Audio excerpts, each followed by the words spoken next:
Hai, halo, apa kabar? Video kali ini merupakan rekaman IG Live antara saya dan Mbak Andromeda yang membahas tentang long distance love. Tema ini kami angkat karena realitanya tidak sedikit pekerja yang harus tinggal berjauhan dengan pasangannya, berbeda kota karena alasan tugas. Kita akan memulai diskusi dengan membahas tentang cinta. Kita simak yuk. Biasanya tuh cinta itu diidentikan dengan topik bahasan yang dibahas sama mungkin kita yang berada di usia remaja atau dewasa awal gitu. Padahal cinta ini adalah suatu aspek yang penting juga untuk kita kita diskusikan di sepanjang pernikahan kita kan, Mbak Andrew.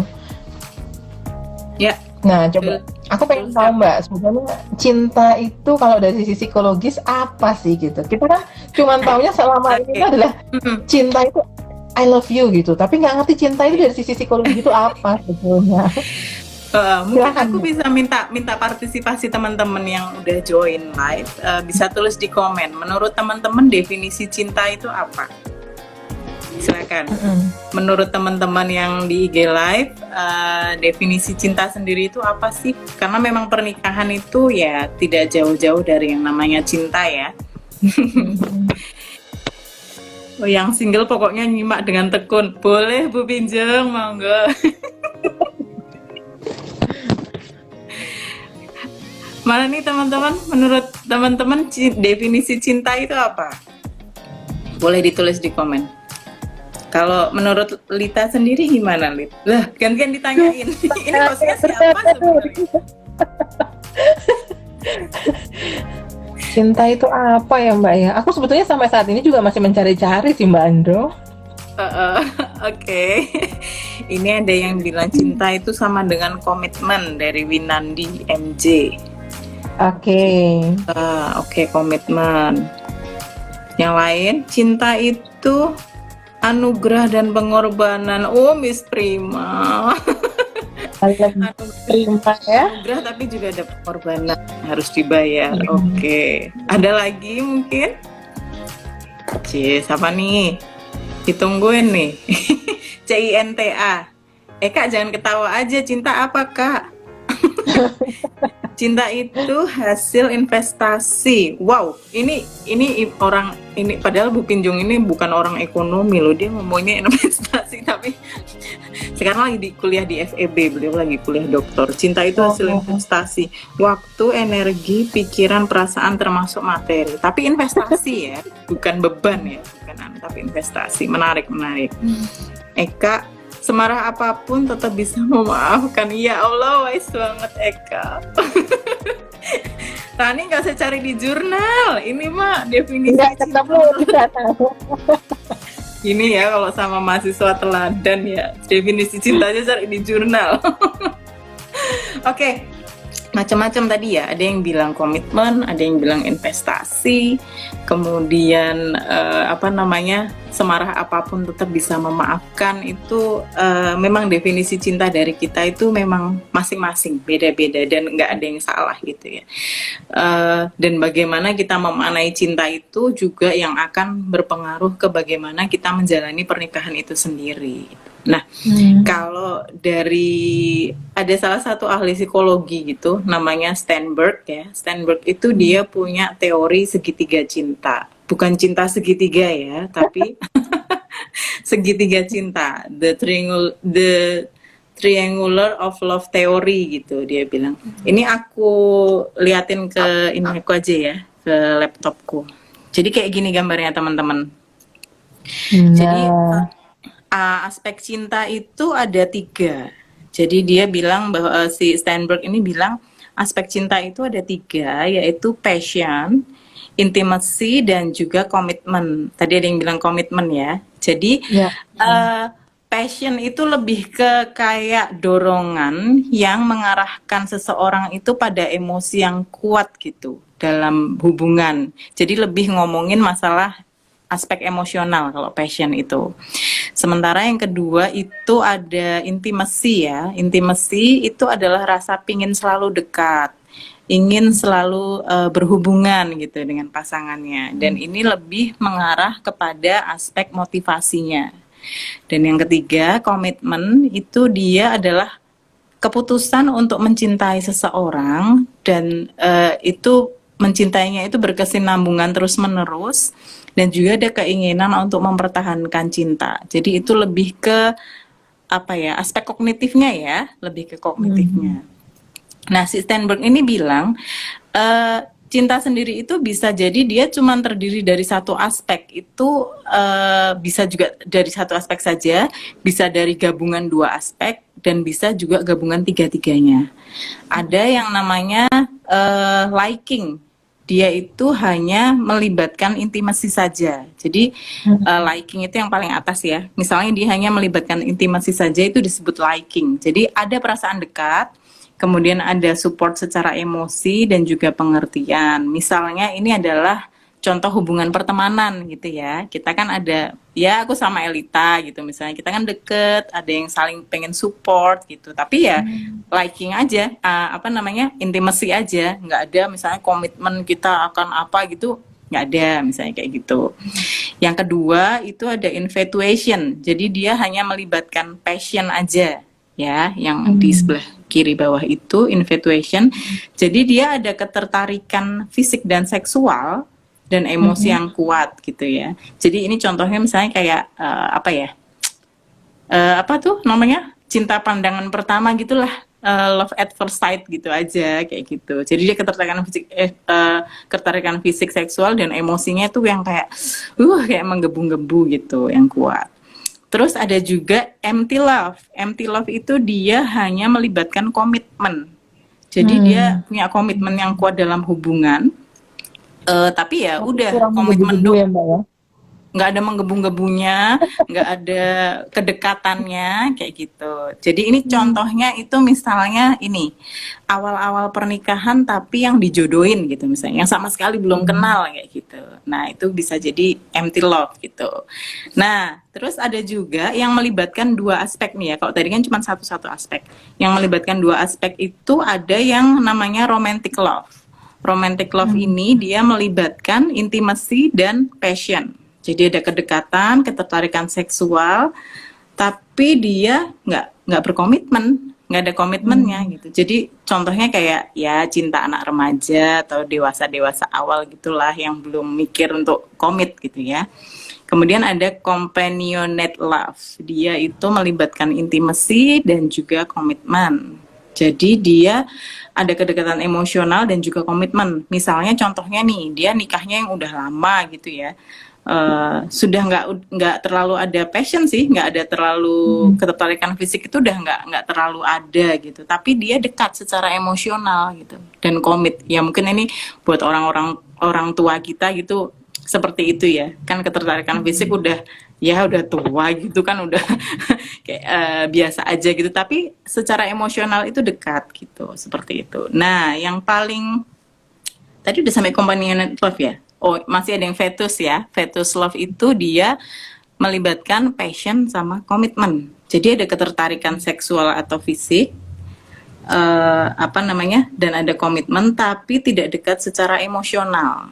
Ini contohnya tuh kayak dia itu hubungan yang berkomitmen tapi karena ketertarikan seksual aja gitu.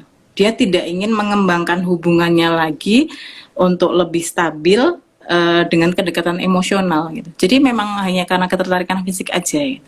Tapi contohnya kayak mana itu ya Lid ya? Akan banyak juga orang yang komitmen tapi dia ya cuman karena ketertarikan seksual tapi tidak mau ini loh, nggak mau mengembangkan dengan kedekatan emosional supaya hubungannya itu lebih stabil seperti itu. Nah, yang paling bagus itu adalah yang di tengah, consummate love. Jadi consummate love itu melibatkan passion, intimacy, dan juga komitmen. Dan tiga aspek ini kalau diharmonisasikan dengan baik, itu dia akan mampu menghasilkan hubungan yang bisa bertahan lama dan juga lestari seperti itu. Kayak gitu sih kira-kira gambarannya segitiga cinta. Bukan cinta segitiga ya teman-teman, ini segitiga cinta. Seperti yang itu. Komen ini Mbak, yang komen langsung bisa ngasih contoh banyak banget gitu ya, tapi semuanya dari drama Korea. Oh iya, oh, bener-bener. Ya Allah. Karena memang lagi in banget ya drama Korea yang habis selesai episodenya itu ya. Yes. Tapi gini Mbak Andro, aku tuh ngelihat apa namanya antusias kita ya untuk belajar tentang ternyata pernikahan itu harus dipelajari loh. Pernikahan itu bukan sesuatu yang berjalan dengan alamiah saja ya udahlah nanti kan semuanya baik-baik aja. Nggak kayak gitu gitu. Karena setiap fase pernikahan itu adalah fase pembelajaran, fase adaptasi. Semakin baik kita mengenal diri kita, semakin baik kita mengenal pasangan kita, semakin paham kita atas keinginan kita itu sebetulnya apa sih, keinginan pasangan itu Betul, sebetulnya apa dan mampu betul. mengkomunikasikannya, kualitas pernikahan kita juga akan semakin baik gitu. Dan kualitas pernikahan yang baik itu akan berdampak ke semua aspek kehidupan, baik itu kita sebagai peran sebagai istri, sebagai Hmm, ibu rumah tangga, sebagai pekerja, sebagai sosialita ya. mungkin yang sosialita di sana ya kan Mbak ya, gitu. Jadi memang jadi memang penjelasan Mbak Andro tadi yang apa ya sangat sangat lengkap, sangat utuh gitu menurutku sih. Ya, jadi unsur cinta itu memang ada passion. Memang kita wajar kalau misalnya secara fisik kita memang harus membangun ketertarikan apa namanya terhadap pasangan gitu kan. Betul.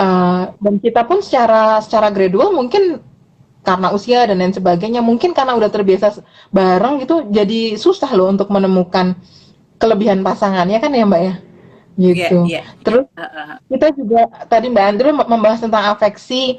Mungkin rekan-rekan dari yang non psikologi ya, afeksi itu sebetulnya kalau kita ibaratkan hal yang sederhana, apa kalimat terminologi yang sederhana itu kebutuhan akan kasih sayang seperti itu. Betul.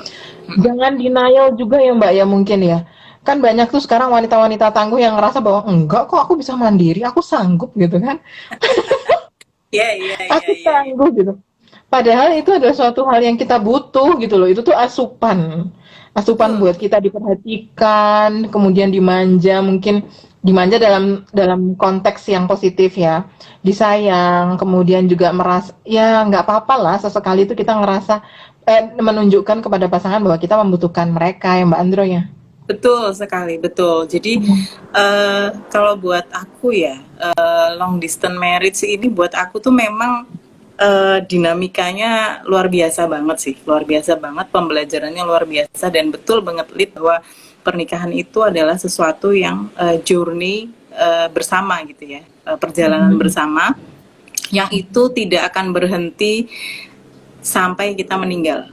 Ya, jadi penyesuaian adaptasi dengan pasangan itu akan terus berlangsung dari awal pernikahan sampai kita meninggal.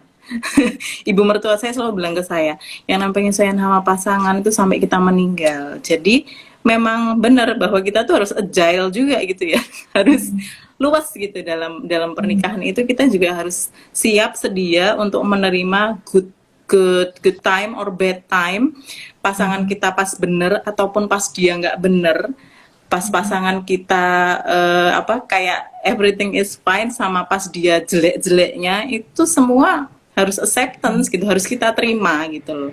Karena ya itu tadi kita punya komitmen kan, kita punya komitmen bahwa kita mencintai dia dan itu akan berkesinambungan terus gitu. Nah kalau tadi bicara masalah apa kayak kadang ngerasa bahwa kalau long distance karena memang udah berjauhan, aku biasa kok udah menghandle banyak pekerjaan sendiri gitu tanpa suami, misalnya sekolah anak atau misalnya kebutuhan anak, kemudian apa ya pemenuhan kebutuhan sehari-hari dan segala macamnya itu memang bener Lid. Ketika aku long distance itu terus aku lama-lama ngerasa lah kayaknya aku semua bisa sendiri nggak apa-apa gitu, nggak masalah gitu. Sempat ada perasaan seperti itu gitu, tapi kayak lama-lama kok saya ngerasa kayak kok ini kok jadi independen banget gitu ya. Saya takut banget kalau saya itu sampai ngerasa independen sekali gitu. Jujur aja saya takut gitu karena kalau saya nggak punya rasa ketergantungan sama pasangan saya, lah terus ngapain gitu saya menikah gitu kan. Saya sempat sempat ngerasa gitu, tapi pernah pernah ketika saya ngerasa kayaknya saya gini semua bisa sendiri gitu. Tapi pernah saya tuh waktu habis sholat gitu tuh saya mikir kalau misalnya nih ya di rumah ini tuh yang cewek cuman aku anakku, ibu mertua, terus habis itu yang cowok tuh nggak ada laki-laki, kayak kayak ngerasa nggak ada yang ngelindungin gitu. Kayak ngerasa, oh ya ternyata aku tuh tetap lah yang namanya woman is always woman gitu.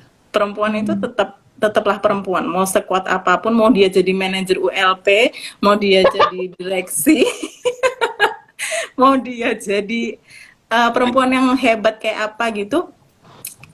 Kalau menurutku sih woman always woman, yang butuh dilindungi, butuh diayomi, butuh dibimbing, itu pasti seperti itu gitu. Jadi ketika apa namanya, memang kalau pasangan long distance itu bisa lebih mengembangkan kemandirian masing-masing gitu ya. Jadi dan nggak terlalu apa sih namanya, kalau yang aku rasakan tuh kadang tuh nggak terlalu mikir hal-hal yang kecil-kecil gitu maksudnya.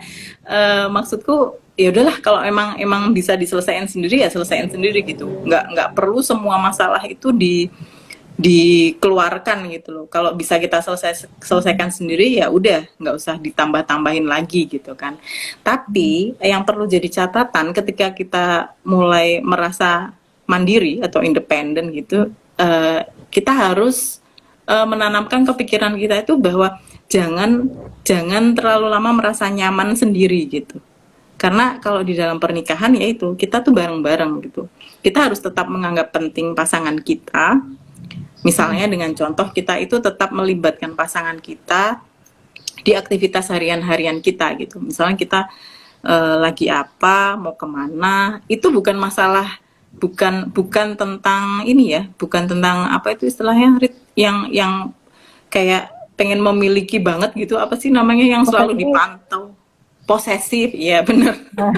Itu bukan tentang masalah posesif kalau dalam pernikahan ya. Kalau menurut saya itu untuk menganggap penting pasangan, untuk tetap membuat pasangan kita itu terlibat dalam daily activity kita gitu. Even sesimpel cuman aku mau kesini sama si ini, kegiatan ini kayak gitu, itu sudah membuat pasangan kita ngerasa bahwa oh ya berarti aku tetap dianggap ada gitu kan.